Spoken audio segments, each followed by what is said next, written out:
بسم اللہ الرحمن الرحیم۔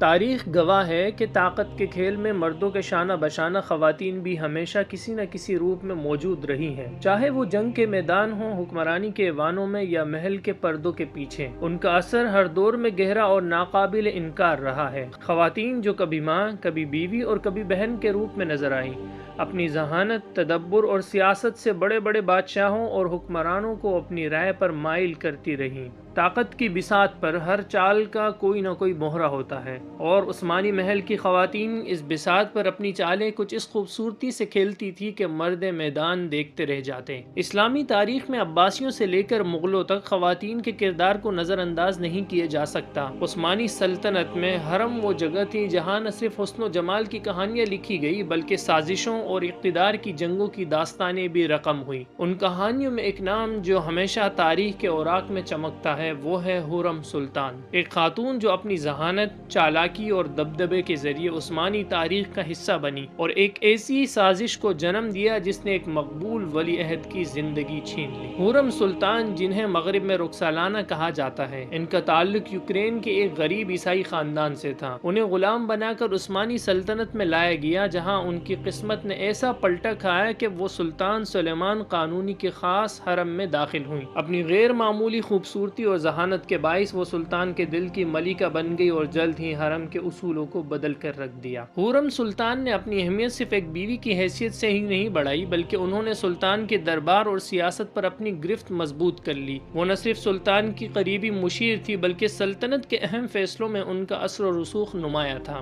شہزادہ مصطفیٰ، سلطان سلیمان کے سب سے بڑے بیٹے، ایک غیر معمولی سپاہی اور مدبر انسان تھے۔ وہ نہ صرف عوام میں مقبول تھے بلکہ فوج کی سپاہی بھی انہیں دل و جان سے چاہتے تھے۔ مصطفیٰ کی مقبولیت حورم سلطان کے لیے ایک ایسا خطرہ بن گئی تھی جو ان کے اپنے بیٹے شہزادہ سلیم کے تخت نشین ہونے کے خواب کو دھندلا رہا تھا۔ کہتے ہیں کہ اقتدار کے راستے ہمیشہ کانٹوں سے بھرے ہوتے ہیں، اور ان راستوں پر حورم سلطان کی چالاکی نے اپنی ایک الگ کہانی رقم کی۔ انہوں نے مصطفیٰ کے خلاف سازشوں کا جال بچھایا۔ ان سازشوں میں رستم پاشا، جو اس وقت وزیر اعظم تھے، حورم سلطان کے دست و بازو بنے۔ رستم پاشا نے سلطان سلیمان قانونی کو قائل کیا کہ مصطفیٰ بغاوت کرنے کی منصوبہ بندی کر رہے ہیں۔ حورم سلطان نے جعلی خطوط تیار کروائے جن میں مصطفیٰ کی بغاوت کے شواہد موجود تھے۔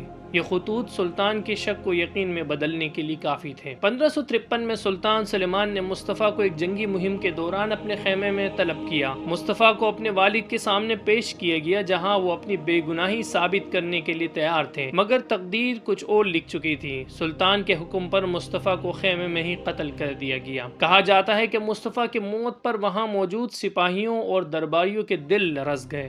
وہ مصطفیٰ کو ایک انصاف پسند اور بہادر حکمران کے طور پر دیکھتے تھے۔ ان کی موت نے عوام کے دلوں میں حورم سلطان اور رستم پاشا کے خلاف نفرت کو جنم دیا۔ مصطفیٰ کی موت کے بعد حورم سلطان نے اپنے بیٹے سلیم کو تخت پر بٹھانے کا خواب پورا کیا، لیکن سلیم دوم، جو تاریخ میں شرابی سلطان کے نام سے جانا جاتا ہے، سلطنت کی عظمت کو برقرار رکھنے میں ناکام رہے۔ ان کی حکومت کے دوران سلطنت کا زوال شروع ہو گیا۔